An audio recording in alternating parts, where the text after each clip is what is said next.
ఈరోజు 8:30 సమయంలో వినుకొండ టౌన్లో జిలానీ అనే వ్యక్తి తనకి రషీద్ అనే వ్యక్తికి ఉన్నటువంటి వ్యక్తిగత కక్షల వల్ల రషీద్ అనే వ్యక్తిని నరికి చంపడం జరిగింది.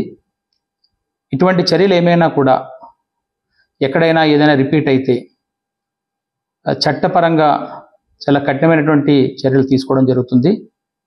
ఎవరైనా వీటిని ఎక్కడైనా ప్రోత్సహించినా కూడా వాళ్ళు కూడా చట్టపరంగా తీసుకునే చర్యలకి బాధ్యులవుతారు. రేపు పట్టణంలో కూడా ప్రజలందరికీ కూడా ఈ విషయాన్ని తెలియజేస్తున్నాము. అందరూ సంయమనం పాటించాలి. ఎటువంటి నేర చరిత్ర ఇకపై కనబడినా కూడా అది ఉపేక్షించడం జరగదు. దీన్ని గమనించమని పోలీస్ నుంచి ఒక హెచ్చరిక అయితే ఖచ్చితంగా చేస్తున్నాము.